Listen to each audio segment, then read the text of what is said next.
Hi, this is Peter Godinis, your host of Your Pivot Journey.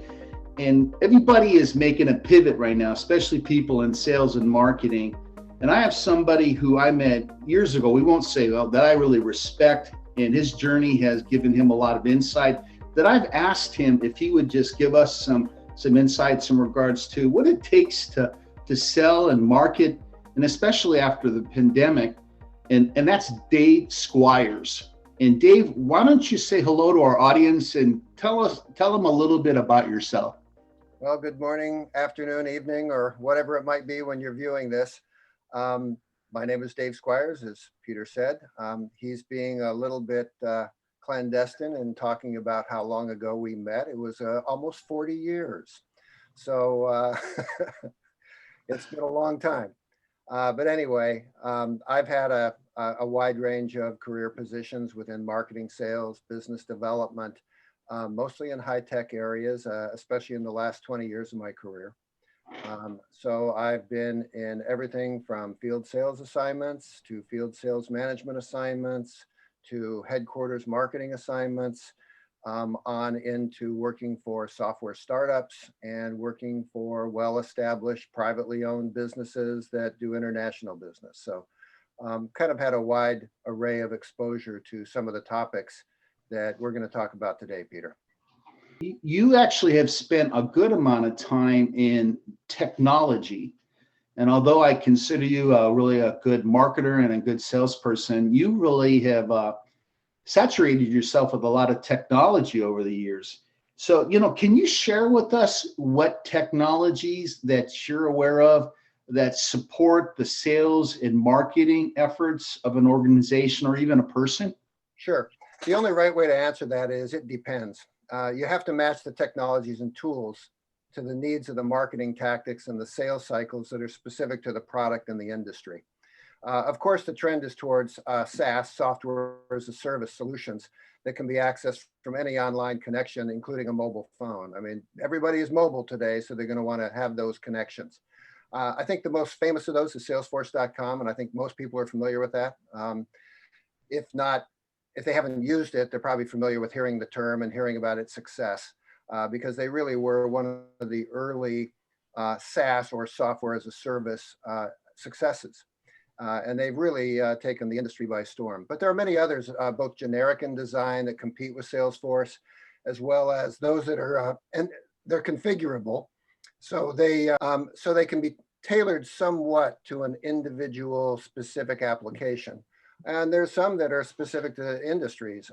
For example, in the medical industry, there are some very specific sales cycle management tools that are SaaS offerings that are platforms for those industries, as well as some that are just tools for custom development, because the requirement is so custom that you can't take an off-the-shelf configurable system like Salesforce and adapt it to that sales cycle. No, Dave, thanks very much on that. You had mentioned the CRM, I believe what you mentioned, the customer relation management tool. Can you give us an idea? A lot of people are, I think, confused about what a sales enablement platform is and what a CRM is. Can you address that particular question? Well, I mean, you're going to find a wide variety of CRM systems out there, customer relationship management systems. In the sales context, it's sales cycle management. And so it really becomes everything from, it's the old funnel that we used to deal with, Peter. It's how many suspects do you have coming into the funnel? From a marketing perspective. So the CRM now reaches well into web presence and a content management system that now is managing how you're gathering suspects as leads and then filtering those into something that's actionable by a salesperson and then tracking it through a sales cycle. And then just even to build on that, says, why is it the technology that fits a customer's process you're talking about is something that you can't learn at the generic level? What level do you think needs to exist when you're actually learning and actually implementing, which so many sales organizations do, and they're trying to train their sales force to know software, know services, But what did you mean by that? You can't learn from the generic level. Well, you and I grew up in an environment where we had arguably the finest sales training in the world. It certainly was in its time. Um, Nowadays, organizations don't have the ability to do that. They lack the organizational patience. They don't have the bandwidth. They don't have the trainers. So basically, they're looking for hiring people that can hit the ground running. And they'll give them a little bit of product information. They'll give them their assignments, and they expect them to get off and running, which is why it's very, very difficult to find entry-level sales positions in this day and age. Um, for the most part, companies that are hiring want to hire people that have experience. Once in a while, they'll take uh, someone who hasn't had that experience, and they'll bring them on, and they'll let them be mentored by some of the people that are already there that have the experience. But for the most part, that has changed. Sales training is abysmal today for the most part.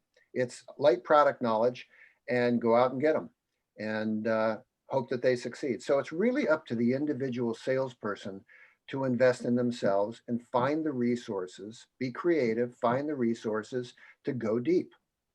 Don't expect your employer to provide it. It's not taught in schools. You're never going to learn it in university. All you're going to learn in university is the basic items that you can rely on kind of as a basis, but the details of what you need to know, 99% of what you're going to need to learn, you're going to need to learn in your job. And of that 99%, probably 80% of it, you got to learn it on your own. And something you said, Dave, that was really encouraging.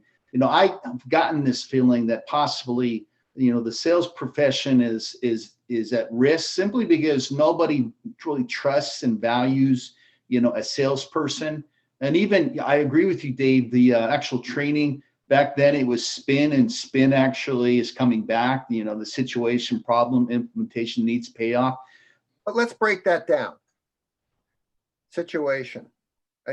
What's manipulative about comprehending a customer situation? Now, in the context of technical sales, for you to earn the right to be able to even do the first step, situation, comprehending the situation. It used to be just asking some generic questions. Not good enough, not anymore. Now you have to go deep. You have to understand the specifics of the technology. What area are you in? Who are you?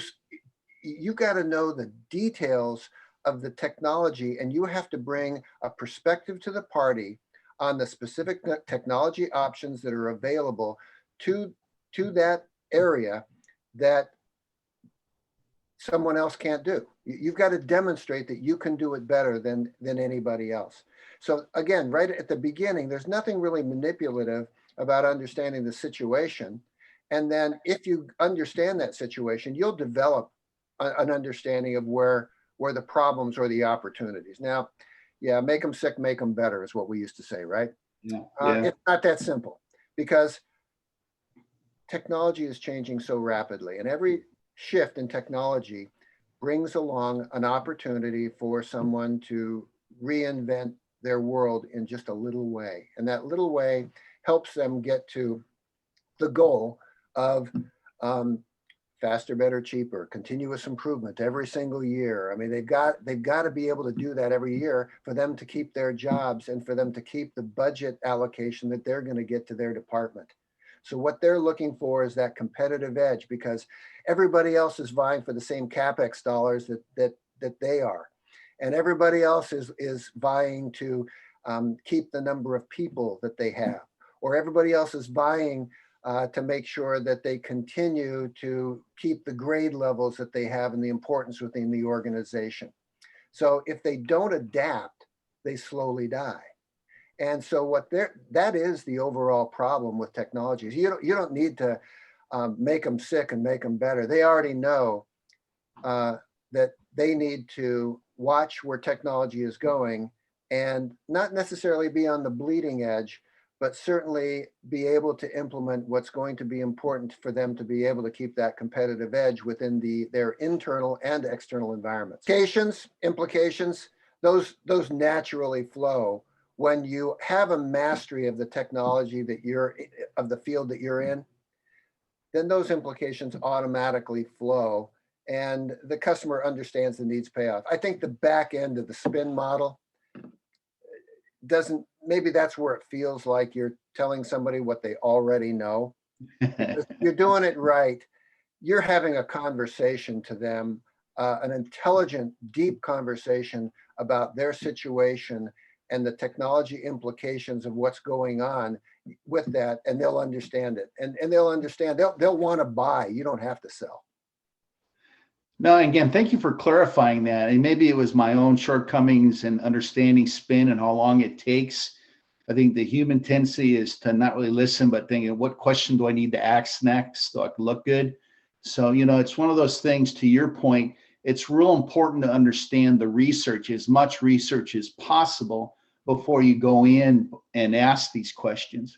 I think the damage that any sales process can do, including a model like spin or need satisfaction sales calling, like we spin kind of adapted itself into in our experience.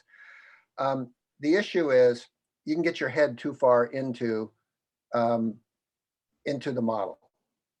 Okay, I've done this. Now, this is not robotic. This is something that there's a framework. And within that framework, you want to be able to make sure that you're not missing important elements in a sales cycle. And so the framework will forever be important. Now, we used to track that framework on pieces of paper, remember? Yes, yeah. Very well. Here's your form, fill it out. Now, okay, you come into your session with your manager and you go over the form together. And the form is important. And what sales cycle step? That's kind of a rigorous analysis so that you can get a better understanding of what you're doing, a little introspection. How am I doing against this? What could I correct? What could I do better? But the reality is, when you're in the moment with the customer, you shouldn't be thinking about spin. You shouldn't be thinking about sales process. What you should be thinking about is interacting with the customer. And to the extent that you become really well aligned to your sales process, then it comes naturally. It's conversational. And that conversation, again, has to be specific, technical, detailed. You're the expert. You have to let that customer understand that you know enough about what they need and what's going on in their specific industry at a deep technical level that you're worth listening to. Because if you don't have that detailed expertise, now, again, back in the old days, someone who was very good at human relationships could succeed very well because they're so likable and people buy from people. Well, it's still true today. People buy from people, but smart people buy from smart people. And the reality is that technology managers or managers within technical areas of business have to be smart to survive. So you got to be a smart salesperson in order to be relevant to those smart people. Do you think that the low margin transactions that are so rampant in our day and time are overcome by being smart and having something uniquely qualified to add a true value to a organization's elements, to tasks, their bottom line? What's your opinion about what people need to do with all the low margin things that are going on in the world? Well, first of all, when you think about low margin, we've seen tremendous shifts. Back in the day, you use the example of, back in the 70s, selling a copier. A copier was an expensive item. Mm-hmm. It was a scarce item. So there was a scarcity associated with it that kept the price levels high, and it was worth having a direct sales force to go out and make that your distribution mechanism to get to the customer. Well, what happened to the price of copiers over time? Well, the one that I've got in my office here is a copier. It's a printer. It's a scanner. It does everything, and it costs less than a couple $100. Mm-hmm. I've got one that's laser. remember when laser technology was first coming out, how Oh expensive yeah. lasers Oh were? yeah. Oh yeah. How much someone would pay for a mid-range, a console size mid-range Xerox laser printer that wouldn't even equal the output of the one that I've gotten sitting over here that costs, less than 200 bucks. So as products get commoditized, they're no longer eligible for direct sales. There's not enough margin in it. You couldn't pay a salesperson enough. And we saw that decline happen in the industry that you and I were in at that point in time. And we went through a cycle of changing it to sales agents and then trying to put it into a store. And we kind of followed that whole process down. And then pretty soon, okay, we're not going to sell that anymore. We're going to focus on the higher ticket items. And sure. But the reality is that products that are not specific and technical are not going to be eligible for direct sales. So you're not going to make yourself you're not going to make a living doing that. I mean, sure, that's fine if you want to go to work at Best Buy and show technology products in a petting zoo, like one of those stores. Sure, that's fine, but you're not a salesperson. That doesn't work anymore. Sales in those areas is merchandising. And we've got a very good example in Amazon. Amazon would be a prime example, no pun intended, of what merchandising is. I mean, think about it. You go online, they have a fantastic search engine. You can punch in anything and you can find almost anything you would punch into the Amazon search engine. And several dozen options will pop up. And if they don't have it within their immediate area, they've got other affiliates that are probably selling it, and they can link you to it, and they'll take their little bit of commission for linking you to them and to another site. Well, now that you've found it, you can look at a variety of different options. You can look at the prices. You can look at customer reviews. You can see how many reviews they are. You can look at curated offerings with Amazon's choice. So when you take a look at merchandising and how far it's come, there's no room. Even some fairly technical products, I can go on. Well, then if I don't really understand the application, I can do a quick Google search. It'll bring up a YouTube video of how a box opening of it. And then, well, what if I don't understand how to apply it to my particular problem? Well, there's another YouTube video that's going to tell me exactly how to apply it and how to use it. If I don't understand how to install it, there's another YouTube video that's going to tell me how to install it. So that difference, and oh, by the way, all of this, except for the price of the product, is free. Mm-hmm. So how do you compete with that? Well, the fact is, on a low value product, on a low cost product, you don't. However, what's happening in technology today? I mean, technologies are always advancing. And as those technologies advance, they get more and more detailed, more and more specific, more and more reliant on a deep understanding of the technology in a very narrow area. And as they do, those are the areas that still require direct sales. So how do you adapt a software as a service platform that's custom development to a particular work process? Well, you don't do that on Amazon. You don't do that by merchandising. Some have tried to make it more generic.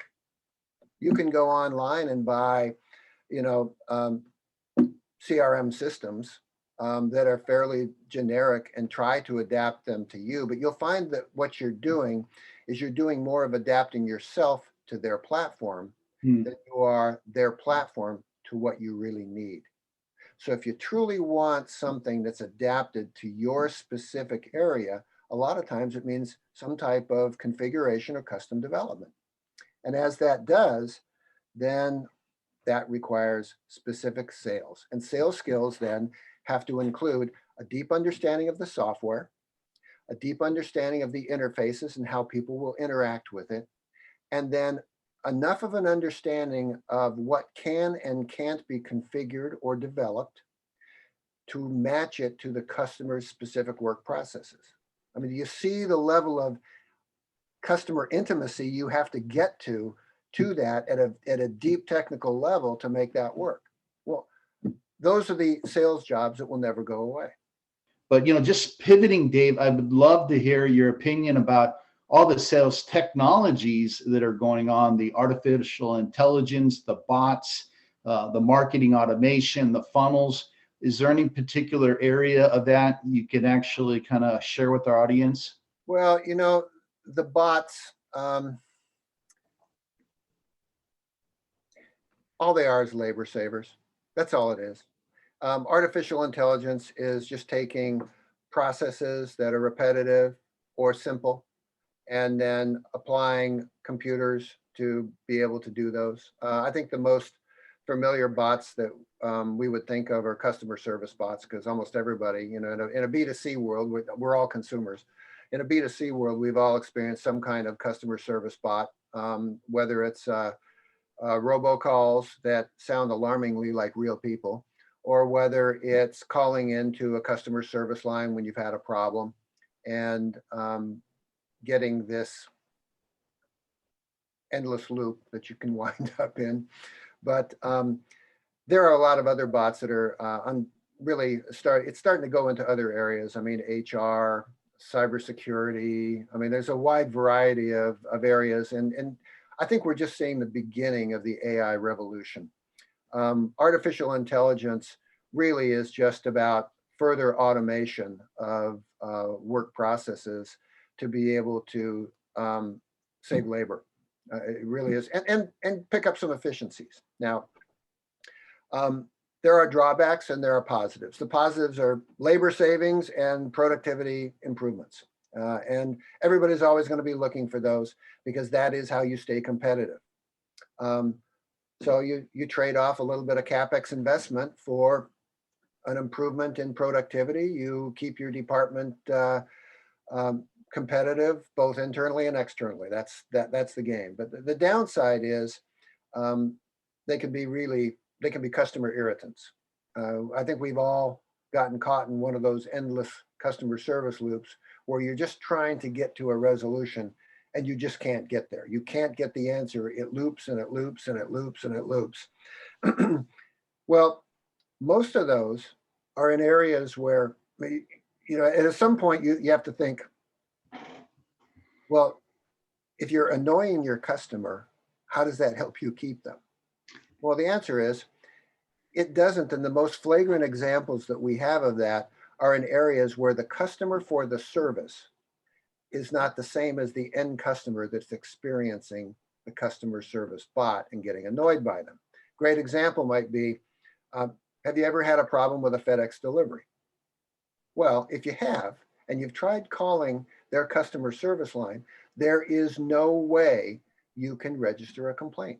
There is no way you can get to them and tell them, because it's going to, well, do you have a tracking number? Yes, I have a tracking number. Well, here's the status. Well, this is the status. Well, you cannot get through that automated bot to get any kind of resolution as to a concern or a complaint, or you can register it and then it goes off into the ether, never to be heard from again. So, I mean, there are examples of that, but here's the thing.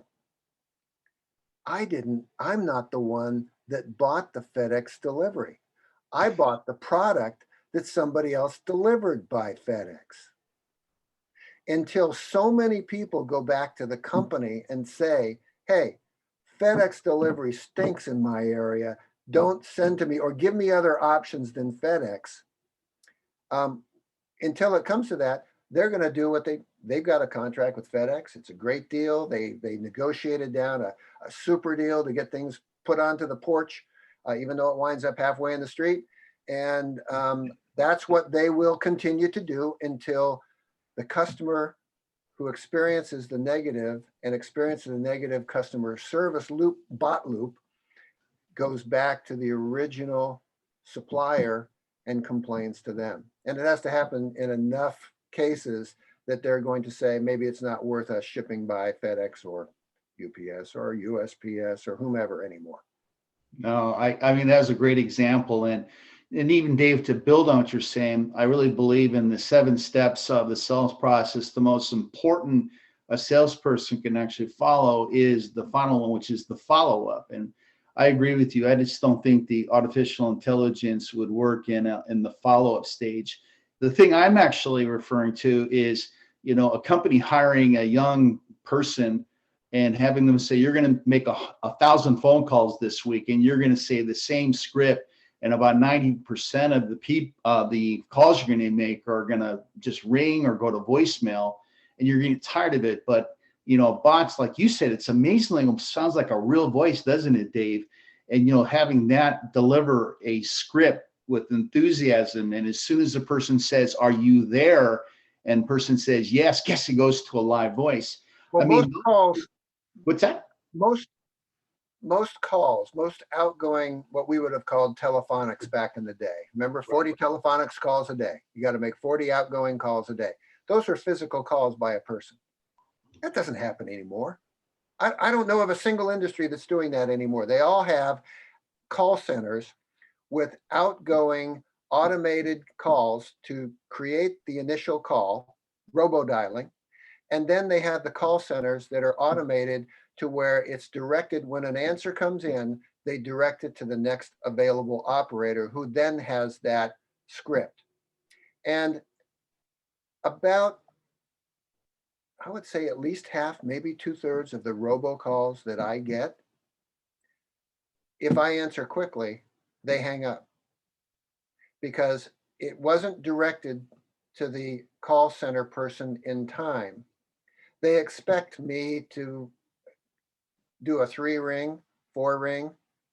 And if it goes past 3 rings, a lot of people now have automated voicemail set up. So it rings through. Well, the other thing is, all right, pick up your mobile phone. And as you take a look at it, it all has caller ID. Mm-hmm. Do you ever answer a phone that isn't that's from someone that you don't know? No. Maybe if, I had advertised something on Craigslist and I'm expecting incoming calls, but other than that, you're not going to answer your phone. So that whole methodology of prospecting is dead. It really has become just the last refuge area for some of the lowest level marketing that you can encounter in today's world. Yes. People that it's scams, it's leads generators for people to do work on your house. It's stuff like that. You're not really getting any high value that's done that way anymore. No, we're on the same page on that, Dave. And the art and science is, how do you reach the right person, the targeted audience? What things can you attract them and they engage? So you do send the personalized salesperson who really knows how to treat people. And I think that's the science and art associated with it, Dave, because you either got to contact somebody by visiting them directly, which has been taken away because of the pandemic, getting them on the phone, which they're not going to answer the phone because they don't recognize the call. Well, sending on email, it's not going to work because the number they get. But go ahead, Dave. Remember the days of 40 cold calls a day? Very well. I'm still getting therapy on it, but go ahead, Dave. You can't do that anymore. No. Oh, heck no. Every building has security. They got locks on the door. They don't have receptionists anymore. They've got a button on the outside speaker that you call in. You have to meet the person that you have the appointment with in the lobby. They know to come out there at a particular time, and you can't even get in the building. You can't cold call anymore. You can't cold call on the phone anymore. Direct mail, abysmal return rates on business to business direct mail. Terrible. Mm-hmm. So what's left for prospecting? Honestly, very industry specific trade shows. Right. You got to pay the price to rent the booth and build the booth and do all those things, and they're very selected. You talk about narrow and deep. The trade shows have been extraordinarily narrow and deep. Well, okay. Well, what happened in 2020? Not many trade shows going on, were there? Nope. So now, how do you get prospects in a world where pandemic is the biggest issue out there? Again, in your terms, you have to figure out a way to pivot. Exactly. And, so are there virtual trade shows? Can you leverage social media? I see a lot more companies pivoting to social media and their presence and push messages amongst a list of customers or potential customers that they have permission to push messages to. You see them using methods like LinkedIn and a variety of industry specific ones. Again, you have to look at your industry and see where are the decision makers spending their time? What do they see as their resource to learn? They're hungry to learn because they have to stay on top of it. Now, if you have the knowledge, they'll be hungry to work with you. If you don't have the knowledge, you're just another salesperson trying to waste their time. You know, I retired in 2016. I enjoyed my career in sales, marketing, and business development, but I really believe that my generation needs to get out of the way and let the next generation be mentored, that we mentored take the reins. We hear a lot about, from the younger generation, if, you know, I kind of monitor what's going on out there. And one of the things you hear about today from the younger generation is FIRE, financial independence, retire early. And I think for anyone that's considering, how can I set my life up so I can really invest in myself and I can reach financial independence and retire early, one way to do that is through a professional sales career. But it's got to be a professional sales career in a highly technical area where you bring a lot of value, and you first have to earn the right to that by investing in yourself and in your specific, detailed, deep knowledge. And if you don't do that, don't think you're going to skate just because you're affable and nice and people like you, because you'll be the nice guy that they don't buy from.